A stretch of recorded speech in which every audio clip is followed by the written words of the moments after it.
So this is the new e-manifest rules. These are also known as the e-manifest third rule because it's the third major rulemaking that EPA has come out with for the e-manifest system. So there are two different effective dates. So this is just a summary, and then I'm going to go into more detail with additional slides. The first set of new things becomes effective on January 22nd, 2025. So that's coming up pretty soon, in just a couple of months. And that's like the main part that I think you're interested in and I want to talk about so that you have a little time before this becomes effective to take care of what you need to do. So just as a summary, there is a new requirement to register for RCRA info, and eManifest is part of RCRA info, which is EPA's national database for the hazardous waste program. It's also where people complete the biennial report for states that receive the report in RCRA info, and where people can submit the notification form or EPA form 8700-12. So state of Hawaii does receive both the notification form and the biennial report in this system already. Many of you are probably familiar with RCRA info. You might have a RCRA info account. eManifest is another module in there. And so one of the new requirements is to have someone registered to be able to access eManifest in RCRA info. There are also some changes to the reporting timeframes for manifest-related reports. There's a requirement to respond to a manifest correction request from the state or from EPA within 30 days. That also happens in RCRA info in the eManifest system. There are some changes to the manifest form and clarifications about PCB manifests. This is mostly just saying these requirements apply to a manifest for PCBs. If it's on a uniform hazardous waste manifest, all of these new things for manifests that we're talking about also apply to that situation. And all of those are going into effect on January 22nd. And then there's another set of new things that go into effect on December 1st, 2025. So the main one that you all will care about is that exception reports will be submitted electronically through RCRA info. Yay! It's going to make our lives a lot easier. And other manifest-related reports will also be submitted electronically. So the reason that there's a later effective date for this part is because EPA actually has to build out the software to be able to accept these reports electronically. Exporters will be required to submit export manifests into eManifest starting on December 1st, 2025. And there are some other changes relating to import-export documentation going electronic. So now we'll go into a little bit more detail about the new requirements. So in January, all small quantity generators and large quantity generators will have to have at least one staff person registered in RCRA info with their site linked to their account and have either eManifest certifier permission or site manager permission. The site manager permission essentially includes the eManifest certifier permission. It's just broader. And the reason that you have to have this is because the receiving facilities, the treatment, storage, and disposal facilities that are receiving your hazardous waste are going to stop mailing paper copies of the final manifest back to you as the generator. And you're going to receive that final copy in the eManifest system. So this is a pretty big change. And it really is important to have someone registered, and I would say at least two people registered for your site with these permissions so that you can access your manifests.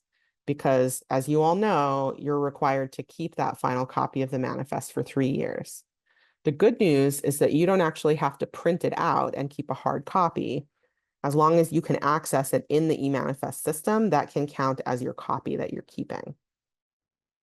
The e-manifest certifier and site manager permissions allow you to certify corrections on the manifest. So that will also help you to meet that new requirement to respond to a correction request within 30 days. And they'll allow you to be able to submit electronic exception reports and other manifest related reports when those become electronic, starting on December 1st, 2025. Okay, so the change to the reporting timeframes, basically the LQG exception report timeframe is going to line up with the SQG timeframe, which is 60 days. So rather than making inquiries after 35 days after you've shipped the waste, if it hasn't reached its destination, and then having to report an exception report after 45 days if it hasn't reached the destination, it's going to be make inquiries after 45 days and report after 60 days. And so that actually should reduce the number of exception reports that you have to file. I've heard a lot of people complain about this over time. The rules were not designed for Hawaii. They're designed for the entire country and not really with Hawaii in mind, right? So in most parts of the country, if it took more than 45 days, there was something wrong, right? It's like this waste is lost. Where did it go? But your waste is probably still on the barge. And so my understanding is that most of the waste that's not currently getting there within 45 days is getting there within 60 days. So this should really reduce the number of exception reports that you have to file. And then when you do have to file them, starting December of next year, you'll be able to file them electronically. So that'll be good too. But this change to the time frame takes place January 22nd. So it's much earlier than when the report becomes electronic. So that's two pieces of good news, really. And then the time frame for a discrepancy report is changing from 15 days to 20 days. So manifest corrections, as I said before, have to be done within 30 days of the time that the request is put in. So all of that takes place in RCRA info in the eManifest system. There will be like a system generated email telling you that this request has come in. And then the other changes, the manifest form is going to have one less copy again. So 4 copies. And then the international shipment information is being moved onto the continuation sheet, I think, so that there can be more space for it. A lot of people have asked about continuing to use the 5-copy manifest, and you will be able to continue to use the 5-copy paper manifest after January 22nd, as long as you don't need the international shipment portion. If you're using that international shipment portion of the manifest, then you need to use the new form. And then, as I said before, the clarification about PCB manifest is essentially that all of these requirements apply to them. Okay, and then new things that are coming December 1st, 2025. Exception reports will be filed electronically in RCRA info. Also, discrepancy reports and unmanifested waste reports will be in RCRA info starting on December 1st of next year. And then there's some changes for exports. I know this probably only applies to 1 or 2 of your sites. The exporter might be the generator. It could also be a treatment storage disposal facility or a recognized trader. So if you're the exporter, then you're responsible for submitting the manifest into eManifest. The last transporter who transports the export outside of the US is supposed to provide the copy of the manifest to the exporter instead of to the generator. And again, this is starting on December 1st, 2025. The generators will then receive their copy in eManifest, which, will already be at that point how generators are all receiving their copies. It's just that these export manifests have not been previously required to be part of the e-manifest system. And then starting on December 1st, 2025, they will be. Okay, so back to sort of the summary page, I put a little bit more detail onto the summary, and I also bolded the ones that I think everybody cares about. So registering in RCRA info, the fact that the LQG exception report timeframe is changing to 60 days, and then that you'll have to do the manifest corrections requested within 30 days. Those are coming January 22nd. And then the actual electronic exception reports are going to start on December 1st, 2025.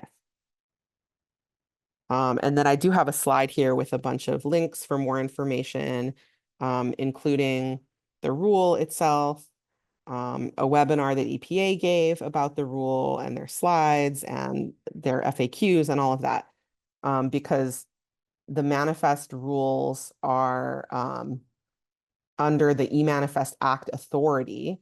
So when EPA adopts the rule, it becomes effective on the federal effective date everywhere, including Hawaii. And so really, EPA is sort of the source for information about this rule, because it's not a state rule. We will be adopting it into the state rules, but not right now. But it will become effective. But anyway, even though EPA is the ultimate source, I'm also here to answer your questions. So I did see my chat thing popping up a couple of times. I'm gonna go back to the meeting screen and see what questions there are, and hopefully I can answer them.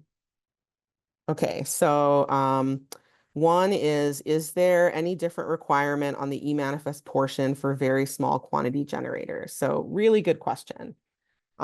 Technically, as far as requirements, no, there are no changes. However, I strongly recommend to very small quantity generators that you may want to consider, if you don't have an EPA ID number, getting one. And if you're not registered for the RCRA info system, registering. And the reason for that is it's going to be very difficult for the treatment, storage, and disposal facilities to always keep track of when a site is a very small quantity generator and they're choosing to use the Uniform Hazardous Waste Manifest to send their waste there, or when their status may have changed and they may have become a small quantity generator. Because for some sites, their status can fluctuate all the time, right? Like your generator status can change every month because it's based on how much waste you're actually generating. And I think that the TSDFs are going to have a hard time keeping up with mailing paper copies back to a very small quantity generator, even though they're still required to. I think that they're going to want the very small quantity generators to start using the e-manifest system to pick up their copies. And I think, from my point of view, if I were the generator, I would want to use the e-manifest system. It's just so much easier to be able to have your archived copies there for 3 years. But if you don't have an ID number, then even if those manifests are in the e-manifest system, they're not linked to an ID number where you can have site permissions, where you can actually see all of the manifests for that site. They're just sort of out there. Like there's no way for you to find them, and they're not linked to your account. In the same way that if there is an EPA ID number, you can have site permissions for that site, and then you can see all of the manifests. So we're going to be going over how to set up an account, and you'll sort of see that if you have an account set up with your site permissions, it will be then very easy to see the manifest for your site, but that only works if you have an ID number. So it's not required for very small quantity generators, but I think then you're going to have maybe a hard time getting the treatment, storage, and disposal facilities that are receiving your waste to send you the paper copy back. That's sort of my 2 cents about it. Okay. And then I see another question that says, what type of error on a uniform hazardous waste manifest would the hazardous waste generator be required to correct? That's a really excellent question. I think most of the data that tends to be in need of correction is not the generator's responsibility. But there could be a circumstance where it is, like if it's the waste information, it could be the generator's information too. But even though a transporter who's doing pre-transportation packaging or a receiving facility often fills out the manifest on behalf of the generator. And then the treatment, storage, and disposal facility is the one who is submitting the information into RCRA info in the e-manifest system. It could be possible that certain portions of that data are the generator's responsibility. So even though you're not the one putting the data into the system, if the data is wrong, something about, I mean, it could even be like the generator's EPA ID number. I don't think that would come to a generator for correction, but it could. I mean, this is definitely more about the treatment, storage, and disposal facilities responding to the request for correction than it is about the generators. But the way that the rule reads is essentially that like every party on the manifest has to make corrections that are requested of them within 30 days. So, yeah, it's not something to worry about. It's just it needed to be put into the rules that like you are actually required to respond to a corrections request because some of the treatment, storage, disposal facilities have been putting in really, really bad, really poor quality data and have not been responsive to the regulators trying to get them to correct it. So I'll just give you an example. And if I were the customer as the generator, I would be pissed at these TSDFs and I would be emailing them and telling them they needed to correct this.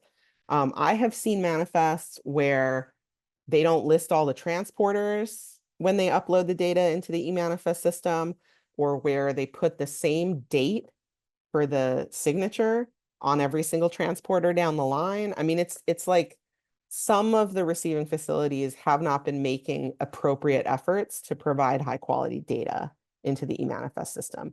So that's really what this rule is responding to. Yeah, and it's just, if there's a problem, it actually does have to be corrected.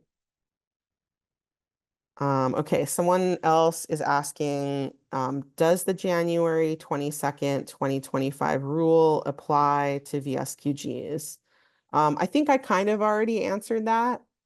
There's not anything that a VSQG has to do. But if you want to be able to retrieve your manifests in the e-manifest system, then you're basically going to do the same thing as far as registering and getting site permissions set up. Okay, the record retention in the e-manifest system is 3 years, question mark. Can we print our manifests if our company has a longer record retention requirement? Actually, the manifests will be retained in the e-manifest system forever. So you don't need to print them. Of course, you can, definitely. But the requirement in the rules for generators is to retain that record for 3 years. So that's why I said, now you don't have to keep your record for 3 years. If that makes sense. Like people have really fat binders full of the last 3 years worth of their manifests. And I'm personally hoping that we'll save a little bit of paper by not necessarily printing all of that out. Okay, another person says, for future inspections by DOH, will paper/hard copies not be required to be on hand on site? That's correct. So if you can get on your computer, log into your account, show the inspector that you have permissions for your site and you can access all of your manifests, you're good. You don't have to have all of your paper copies. E-manifest copies on our computer will be acceptable. Yes. Yeah. And that's written into the rules that they are considered to be the equivalent, but you do have to show that you actually have access to them at your site. So that's why it's recommended, it's actually recommended to have at least 2 people with site manager permissions, because the site manager can grant permissions to other people in your company for your site. And so that way, if one of your site managers leaves their job, you still have another person who's a registered site manager who can still manage the permissions.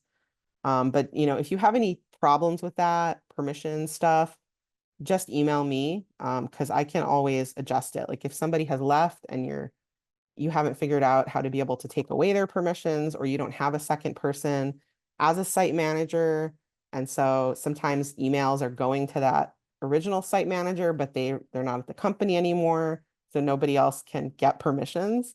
I just don't see those emails because they're not going to me anymore. They're going to the site manager. But if you tell me, I can still go and grant permissions, and then I can remove the permissions from the person who's left their job.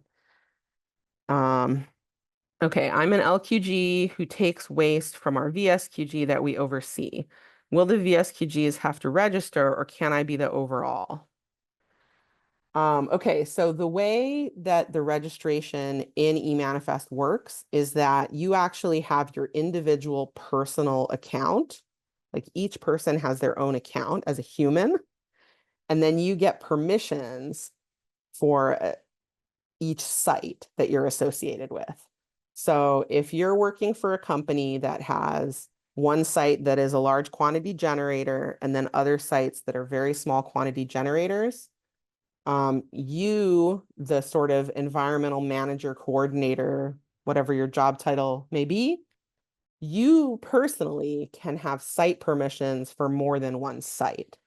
So if you're responsible for all of these other sites, you can get permissions for those other sites as well. Does that make sense?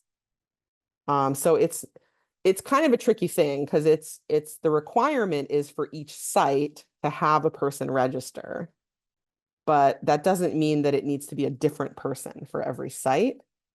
And I think it will be a tricky thing to actually make work in terms of the TSDFs sending back copies of the manifest in this way, because they're not really going to be able to verify that the generator has staff with the appropriate account permissions. And that's part of the reason that I wanted to get ahead of this a little bit and let everybody know that if you don't have an account, we're going to set one up, so that people are not scrambling in the second half of January to make sure that they can actually start receiving their copies of the manifests. Okay, let's see. I think that is all the questions that I see for right now. So the next portion, oh, there's one more coming. We're going to have more Q&A at the end, so you can keep putting questions into the Q&A. What happens when a person leaves one facility and moves to another? So that's a good question. I think typically you just create a new account in Recruit Info because it's linked to your work email address. It might be possible to change the address and to like get rid of all your old permissions and get new permissions, but I think it's a lot easier to just create a new Recruit Info account. So that's what people usually do. Is that you would just, you could let me know, like if you're leaving your job, hey, I want to deactivate this account, remove these permissions, and then I could shut that account down, and then you would just create a new one using your new work email address at the new place you're working for, and then get the site permissions for those sites connected to it. I think that's the easiest way to do it. Okay, so I'm gonna go on to the next portion, which is going to be a demonstration about how to set up your Recruit Info account if you don't have one yet, and then how to request permissions and get the permissions that you need connected to your account. And it'll just show a little bit, where you click to get to different things once you have all of that set up.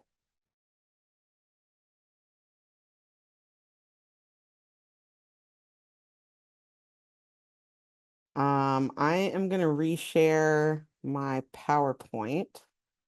I forgot that I actually made slides that I was supposed to go through before that video, but I think we can kind of zip through them. So this is just noting that when you set up your RCRA info account, now it is linked to login.gov. So for those of you who have a RCRA info account, but you haven't gone into it lately, when you try to sign in, it's going to redirect you to login.gov. So you either need to create an account on login.gov if you don't have one, or it's going to link to your existing login.gov account. So some people have had a little trouble and found this confusing, but this is just part of like a massive switchover that the entire federal government is doing for every website to login.gov. If you have any problems, you can always email or call me. So you set up your account, you request your site permissions. This is the actual website. So rcrainfo.epa.gov, rcrainfo.epa.gov. Not what you see on the video. That's very important. And then another note, if you have a CDX account, then you don't have to make a RCRA info account. You can just use your CDX login to log into RCRA info. And actually, I think this was why the person had trouble with the redirect stuff. So if you have a CDX account, you may need to go to CDX and connect it to login.gov first in order for it to work in RCRA info now. So CDX is EPA's central data exchange. But if you don't have one and you don't need one in CDX, don't worry about it. You can just make your account directly in RCRA info. Okay, so pretty much covered all of this. This is just showing all the options for permission levels.